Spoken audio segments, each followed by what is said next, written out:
Madame, Monsieur, bonsoir et bienvenue dans cette 5e édition du Tour de l'Actu. Voici les sujets qui ont fait l'actualité cette semaine. Depuis le 2 juin, de nombreux lieux commencent à nouveau à accueillir du public. La vie des Français reprend peu à peu son cours. Nos journalistes se sont intéressés à ces premiers pas dans le monde d'après. Avec le déconfinement, limiter la propagation du virus est devenu plus important que jamais. C'est pour ça que l'application gouvernementale Stop Covid a été créée. Son but, éviter toute nouvelle contamination et prévenir tout risque de reprise de la pandémie. Depuis quelques semaines, les Français ont trouvé un moyen efficace de concilier balade et distanciation sociale, le vélo. De nombreux amateurs ont redécouvert cette activité pour le plus grand plaisir des enseignes sportives. Suite aux annonces d'Édouard Philippe et la mise en place de la phase 2 du déconfinement, de nombreux lieux ont rouvert leurs portes et accueillent à nouveau du public, comme des restaurants, des salles de sport ou encore des lycées. Après presque 3 mois sans pouvoir accéder à ces lieux de la vie quotidienne, cette première fois a une saveur particulière pour tout le monde. Un reportage de Tanguy Gadin et Léa Gallardo. Au lycée Madame de Stel, c'est le grand retour des élèves de prépa. C'est la première fois qu'ils reviennent en classe depuis plus de 2 mois. Je sentais que j'avais un peu perdu pied et c'est aussi pour ça que je suis revenue pour essayer de retrouver la motivation. L'apprentissage est beaucoup plus difficile chez soi. C'est pas tant le virus qui me stresse, c'est surtout le fait de redémarrer parce qu'il y a cette coupure là, surtout en prépa où quand on coupe pendant 2 mois et demi, c'est très difficile de reprendre. Donc c'est surtout ça qui me fait peur. Eux aussi de retour, les enseignants se questionnent. Comment faire 2 mois et demi de cours en 4 heures? Très heureux d'abord de pouvoir retrouver les étudiants. 2 mois et demi sans cours, c'est un petit peu compliqué. On a changé de salle, on a pris la plus grande salle du lycée. C'est extrêmement important pour eux de manière à se préparer à la 2e année. Des conditions particulières pour une reprise bien accueillie. Direction Combronde et son auberge qui a remis le couvert. Les premiers clients ont déjà pris place pour un premier repas au restaurant depuis bientôt 3 mois. La première fois que cet habitué retrouve sa place attitrée, et ce n'est pas pour lui déplaire. Ils faisaient les plats emportés, donc on gardait un contact. On a gardé un contact, mais bon, c'est vrai, c'est pas pareil que de venir là. Pour les clients, il s'agit de retrouver la convivialité d'avant le confinement. Il n'y a pas grand monde encore, ça fait plaisir pour un peu sortir chez soi. Toujours en suivant les règles sanitaires, le restaurant espère vous recevoir prochainement pour un premier repas post-confinement. Allez, c'est reparti, on relance. Les premières séances dans les salles de sport de Mozac avaient de quoi en décourager certains. Pourtant, d'autres profitent du déconfinement pour faire la première séance de leur vie. On a plein de nouveaux clients qui ont malheureusement pris un peu de poids pendant le confinement et surtout qui ont eu l'occasion de pratiquer ou de découvrir les activités de leur mise en forme via des vidéos ou internet. Le nombre de personnes qu'on a pu mettre par cours est vite atteint. Et pour revenir à la salle, les habitués ne se sont pas fait attendre. On est vraiment à la salle, on se déplace, on n'est pas chez nous. On donne un effort qui est plus intense en salle que chez nous. Enfin, je pense qu'elle pense la même chose. Et puis l'espace est plus grand, donc du coup, plus intéressant aussi de faire avec du monde que tout seul. C'est aussi pour le partage. Si les premières séances d'après-confinement s'annoncent difficiles, elles se feront toujours dans la joie et la bonne humeur. C'est maintenant l'heure de notre rubrique Info Selfie. Depuis le 2 juin, l'application de traçage Stop Covid est disponible dans les magasins d'applications de Google et d'Apple. Avec près de 600 000 téléchargements, elle a déjà séduit les Français. Mais en quoi consiste-t-elle exactement? Célia Coulot l'a testée pour nous et nous explique tout. Le but de l'application Stop Covid est de lutter contre la propagation du coronavirus. Alors bien sûr, elle ne permet pas de lutter contre le virus en lui-même, mais elle permet de rester plus vigilant. Alors une bien noble cause, mais pour certains, cela cache quelque chose. Nous allons vérifier ça tout de suite avec l'expert en informatique et en sécurité informatique, Cédric Lamouche, qui nous accueille dans son entreprise. Bonjour. Bonjour. Donc voilà, on va tester l'application Stop Covid. Stop Covid. Donc merci de répondre à mes questions. Avec plaisir. Nous allons d'abord installer l'application et donc on arrive sur la page d'accueil. On clique si on veut participer. Ensuite, c'est très simple, ça nous explique rapidement, on clique directement sur continuer. Là, on arrive sur une page qui est la confidentialité. On a un rappel d'information sur le RGPD. Alors, le RGPD, c'est le règlement de la protection des données, et là, on parle de données personnelles. C'est pas du flicage, C'est de la prévention. On clique sur accepter et ça nous demande ensuite d'autoriser les contacts Bluetooth. Et à la base, le Bluetooth n'était pas prévu pour être sécurisé. L'application allume le Bluetooth quelques secondes et s'éteint. Donc le risque est quand même réduit. On autorise. Message important. Attention, Android va vous demander l'accès à la position de cet appareil. Dès que vous passez à proximité de quelqu'un qui a l'application et le Bluetooth actif à ce moment-là, vous allez y avoir un échange de données. Donc la seule donnée qui est échangée, c'est un numéro qui change aussi régulièrement. S'il y a une vulnérabilité, ce ne sera pas exploité à long terme. L'application est là pour casser cette chaîne de transmission et aller au plus vite. En fait, on est sur de la détection et après, on agit rapidement sur la cible. Donc là, on est sur l'interface de l'application. On peut l'activer d'un clic. Je me trouve maintenant sur la place de Jaude, la plus importante place de Clermont-Ferrand. Je vais me prendre pour un utilisateur lambda et voir comment l'application réagit au contact de la population. J'ai donc traversé la place, arpenté les rues, attendu, mais le résultat est sans appel. J'ai croisé un grand nombre de personnes aujourd'hui et pourtant aucun malade, ou du moins aucune notification qui me signalait qu'un malade avait été en contact avec moi à moins d'1 mètre pendant au moins 15 minutes. L'Auvergne est un territoire qui a été assez épargné par la pandémie, alors globalement la menace est assez lointaine vue des Clermontois. Au pic de la pandémie, le 6 avril, l'ancienne région Auvergne comptait 192 patients hospitalisés sur les 3030 de la grande région Auvergne-Rhône-Alpes. Cela fait maintenant 2 semaines que George Floyd a été assassiné par un policier aux États-Unis. Et 2 semaines que les Américains marchent et protestent dans les 50 États. Un vent de colère qui a embrasé les rues du monde entier, de la Nouvelle-Zélande à l'Italie, en passant par la Syrie. Tous luttent en faveur d'une cause commune, le mouvement Black Lives Matter, qui lutte contre la brutalité policière, les inégalités sociales et le racisme. Retour en France maintenant, avec un point sur la situation des policiers. Dans ce climat de défiance contre les forces de l'ordre, nous avons cherché à comprendre si la crise sanitaire avait laissé des traces.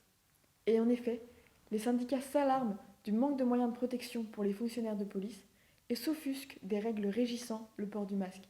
Lison Bourgeois s'est rendu sur le terrain pour nous expliquer les risques qu'ont pris les policiers pendant cette crise sanitaire. Alors que les Français sortent à nouveau librement de chez eux, avec la phase 2 du déconfinement, il y a une profession pour qui le quotidien n'est toujours pas serein. Les forces de l'ordre, qui ont eu un rôle majeur dans la gestion de cette crise sanitaire, continuent de travailler. Et pourtant, depuis maintenant plus de 2 mois, le risque de contamination est toujours présent sur le terrain. J'habitais à Averne. Pour Laurent Bouladou, directeur départemental de la sécurité publique, cette crise est un réel défi sanitaire. D'un point de vue port du masque, c'était plutôt prenez un masque au début de votre patrouille et mettez-le dès lors que vous savez que vous n'allez pas être en mesure de respecter les gestes barrières. Au départ, on n'avait pas tous les masques dont on pouvait espérer, hein, c'est-à-dire qu'il n'y avait pas, objectivement, tous les fonctionnaires de police ne pouvaient pas avoir un masque dès le départ. En plus d'un manque de matériel évident, le discours gouvernemental sur le port du masque n'a pas été clair. Peu utile ou même source d'angoisse pour les citoyens, les forces de l'ordre doivent se contenter des gestes barrières. À plus de mètres, on ne peut pas communiquer avec des gens, il faudrait crier. On est, oui, potentiellement un vecteur du virus, puisqu'on discute avec des gens, voilà, on prend contact avec des gens. Après, il y a eu des mesures de fait. On n'est pas obligé de verbaliser systématiquement les gens directement. On a une mesure de retrait qui nous permet après de verbaliser juste à aviser les gens qui sont verbalisés et les verbaliser plus tard, sans contact avec la personne.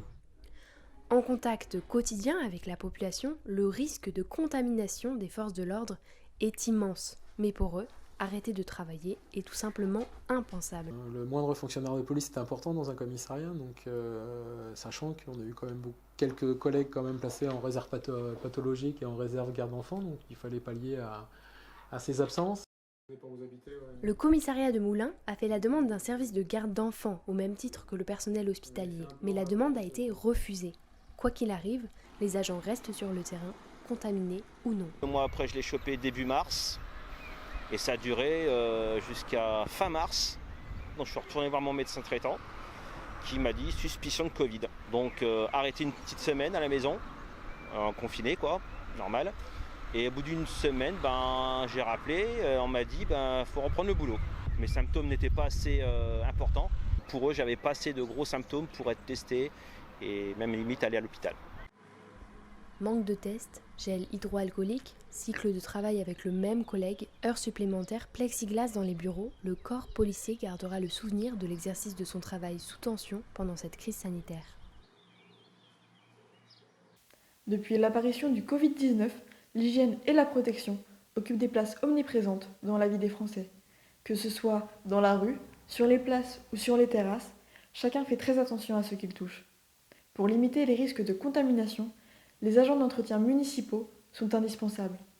Célia Coulot a suivi ceux de Clermont-Ferrand pour voir comment ils assuraient la propreté des espaces publics. Au coin d'une rue, sur un trottoir, les agents d'entretien municipaux travaillent sans relâche. À Clermont-Ferrand comme ailleurs, ce métier de l'ombre n'en a pas fini avec la lutte contre le virus. Globalement, leurs habitudes restent les mêmes, à quelques exceptions près.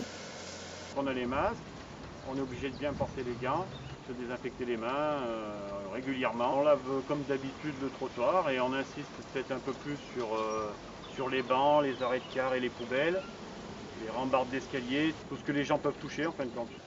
Ça, c'est pour le lavage, une des nombreuses étapes nécessaires pour repousser le virus et conserver l'espace public le plus propre possible. En passant 3 à 4 cuves, un seul véhicule peut rejeter jusqu'à 8000 litres d'eau chaque jour. Rien que dans le centre-ville, 3 véhicules comme celui-ci tournent tous les jours.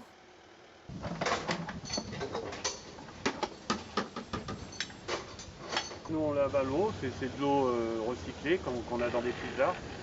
Et on lave qu'à l'eau, on ne met aucun produit. Tous les déchets rassemblés par l'agent sont ensuite ramassés par un autre véhicule, une balayeuse, ou un autre agent et sa charrette. Alors que chaque objet peut être porteur du virus, il est encore plus essentiel de tous les ramasser. Sans surprise, les masques à usage unique sont devenus l'un des principaux objets qui envahissent les poubelles et les trottoirs. Les agents d'entretien des villes de toute la France ont su s'adapter pour devenir des remparts indispensables pour lutter contre la propagation du Covid-19. Alors que la fête des mères approche, certains commerces locaux ont vu là l'occasion de relancer leur activité économique qui s'était arrêtée à cause du confinement. Mais pour d'autres, cette fête arrive bien trop tôt, après le déconfinement, pour avoir un réel impact.